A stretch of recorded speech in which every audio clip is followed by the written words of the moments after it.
Bonjour, bien-aimés frères et sœurs, et vous qui aimez le Seigneur Jésus-Christ de tout votre cœur, et vous qui ne le connaissez pas aussi, bienvenue au Centre international Espérance et Vie, le centre où les personnes découvrent et entrent dans leur destinée en Christ.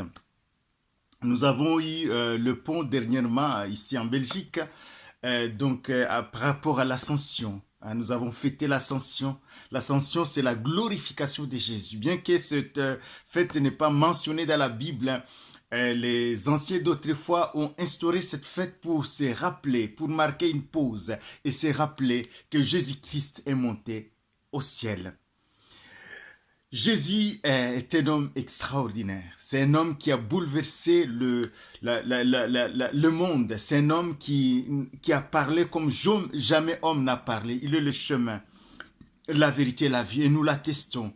Non seulement parce que il est écrit dans la Bible, mais parce qu'aussi nous l'avons expérimenté dans nos vies. Jésus dira à ses contemporains dans Jean chapitre 6 au verset 62, ils n'ont pas compris ce qu'il disait. Et si le Fils de l'homme retournait à l'endroit où il était, Jésus est venu du ciel. C'est un homme qui est venu du ciel. Il est né d'une femme sans intervention d'un homme. La Bible parle qu'il est né par le Saint-Esprit dans Luc 1, 34 à 36. Jésus est né par le Saint-Esprit. Jésus a fait des miracles, des prodiges. Il a marché sur l'eau, il a parlé au vent et à la tempête. Il a enseigné comme personne n'a enseigné. Il avait un cœur pur comme personne n'a jamais eu. Il dira, je suis le chemin, la vérité et la vie. L'homme cherche la vérité. Quand les personnes vont en justice, ils cherchent la vérité. La base même de la justice, c'est la vérité, c'est le droit. Mais Jésus est la vérité. Amen. Voilà, donc le Seigneur Jésus est mort pour nos péchés. Il a pris sur lui nos péchés. C'est l'homme qui a racheté l'ancien homme, l'ancienne humanité, qui était sous la domination du péché. Parce que le salaire du péché, c'est la mort. Et le don gratuit de Dieu, c'est la vie éternelle en Jésus. Jésus est mort à la croix. Il est mort à la croix. Il est descendu dans les séjours de mort. Il est allé attester à ceux qui étaient dans les séjours de mort que c'est lui le Rédempteur, que c'est lui qui est venu racheter l'humanité. Il n'est pas allé prêcher pour que ces hommes soient sauvés parce qu'ils attendent le jugement des derniers, mais il a attesté. Il a dépouillé les dominations, les puissances des ténèbres, il les a livrées publiquement en spectacle. C'est un homme extraordinaire. Il est monté au ciel. C'est ce qui est ici dans Acte 1, au chapitre 1, l'évangéliste Luc va dire « Théophile, j'ai parlé dans mon premier livre de tout ce que Jésus a commencé de faire et d'enseigner de le commencement jusqu'au jour où il fut enlevé au ciel. Après avoir donné ses ordres par le Saint-Esprit aux apôtres qu'il avait choisis. Après qu'il eut souffert, il leur apparut vivant.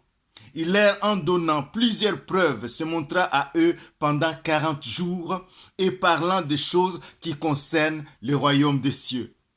Il a souffert. Il est venu pour nous racheter. Il a quitté le ciel pour venir nous racheter de nos péchés, pour nous reconnecter l'humanité à son Père. Jésus est mort, il est ressuscité. C'est ce qu'il va dire. Et comme il s'est trouvé avec eux au verset 4, il leur recommanda de ne pas s'éloigner de Jérusalem et d'attendre ce que le Père a promis, ce que je vous ai annoncé, car Jean a baptisé d'eau, mais vous, dans peu de jours, vous serez baptisés du Saint-Esprit. Il va annoncer le Saint-Esprit, celui qui va continuer à manifester Jésus-Christ invisible au travers des hommes visibles sur la terre, c'est le Saint-Esprit. Il dit, vous recevrez une puissance, car le Saint-Esprit surviendra sur vous, vous serez mes témoins. Au verset 9, il dit, après avoir dit cela, il fut élevé pendant qu'il le regardait et il nouait le déroba à leurs yeux. Pendant qu'on le voyait, Jésus s'élevait. Il s'élevait.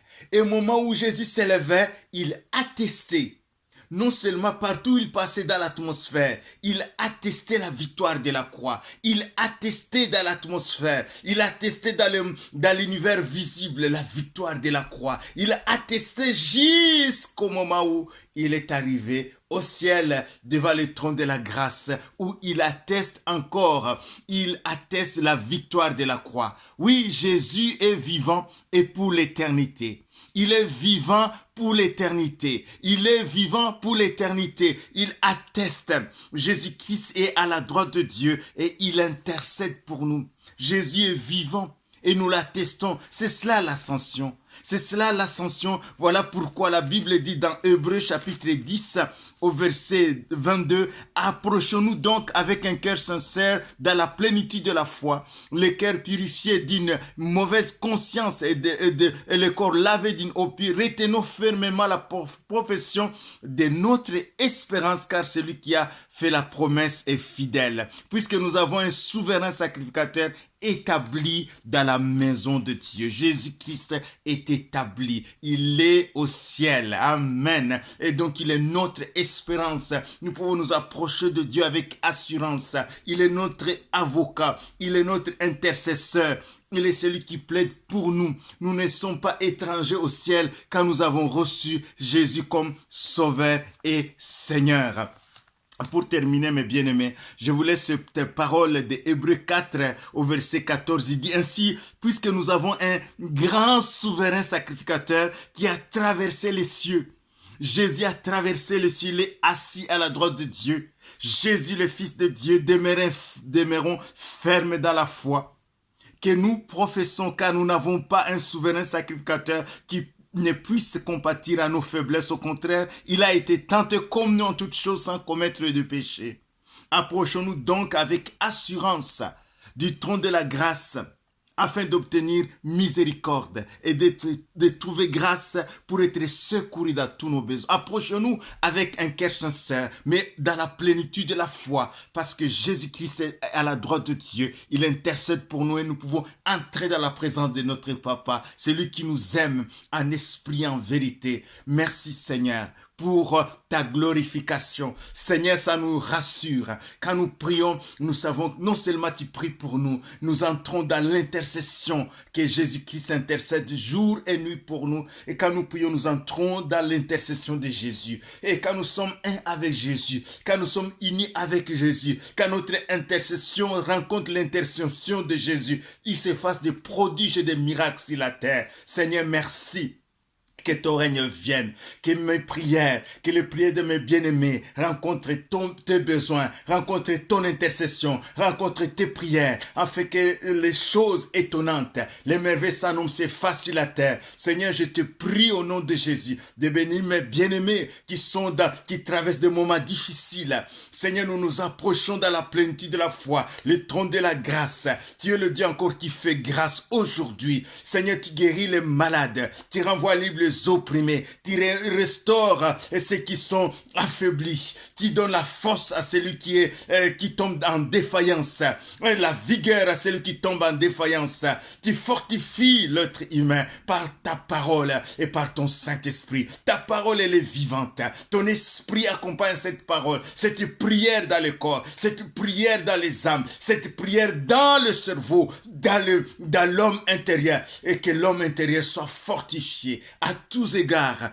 Il est au trône de la grâce, nous obtenons miséricorde et nous trouvons grâce. Soyez bénis, bonne fête de l'Ascension. Jésus est vivant, il est au ciel et il est en nous par le Saint-Esprit. Soyez bénis et à bientôt.